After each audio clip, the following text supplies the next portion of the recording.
Ken Rogoff joins us now. He's a professor of economics at Harvard University, former chief economist with the IMF. Ken, good to see you. We're in this weird place where we don't even have these strong reactions to these job reports because we all get that we're kind of stagnating. Well, I think that's happened especially the last couple of months, Yeah. where a lot of the numbers have come in soft, and those forecasters who thought we were going to bounce out of this at the end are now saying this is going to be a long time. All the growth numbers are getting lowered, and I'm afraid this isn't that surprising. It is discouraging, but it's not that surprising. Is our analysis right that companies are holding onto their cash, people are holding onto their cash, still paying off an awful lot of debt, and you look 6 months down the road, and whether you're, running your household budget or you're running a company, you're like, I don't really know. I'm not confident enough about the outlook to really be making any big decisions. Well, I don't think there's any question about that there's a big overhang of debt in the economy. We have not left the recession. I mean, I think that's the point most Americans understand.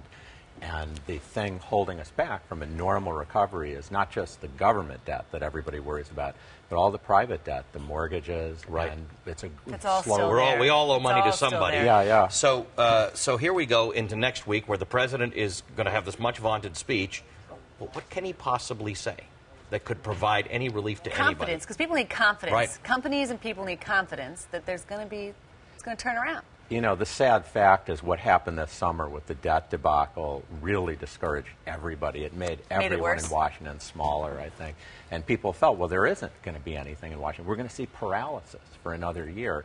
And even if President Obama puts forth a great idea, can he get it done? But if I were him, I would put forward my idea. This is what I want to do. I would not ask, what can I get done? What's politically feasible at this point? Right. Where do I want to be the next decade? And just state it very clearly. If you had his ear, what would you be telling him? Payroll tax cut? You'd be telling him new job retraining programs? What would you be telling him? Well, I think the infrastructure idea is a good idea.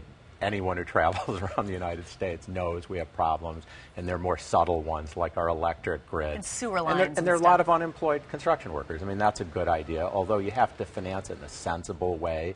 You can't be paying 3 times going rates for the jobs you're creating. Nobody wants that. And certainly not sharply raising taxes right now, I think, is pretty clear. And I suppose he'll announce that. So, these are reasonable things. But otherwise, you just got to look at the fundamentals. Education, investment. Right. There's no quick fix. Earlier in the program, we were talking about the unemployment rates for people with a college degree and the average weekly earnings for people with a college degree. Is that still a buffer, more education and a relevant education, if we're going to be in an environment? I say this, he's a professor, of course, so I mean, I have a feeling that you have a particular bent on this. But what I mean is how people who look at this report and are discouraged every time they hear us talk about jobs, what can a family do?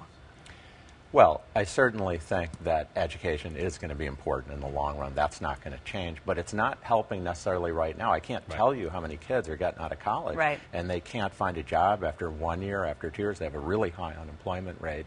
So, there isn't anything quick, and, you can be more flexible about what you'll take, being willing to move, which, of course, is hard for some Americans because of their house. Ken is so practical. I mean, I keep saying, so Ken, how are we going to turn it around? He says, well, Christine, we had a financial crisis, and now we have a debt crisis and a leadership crisis, and it takes years for these things to work out. And as our friend Diane Swong said, if there were a silver bullet, someone would have fired it by now. Yeah, this is going to take a while. I think that's the main message, is that we never left the recession. We're in a great contraction. It's not as bad as the Great Depression, and give Washington a little bit of credit for that. It could have been worse, but it's just not going to be ebullient. We're just not going to be racing out of this.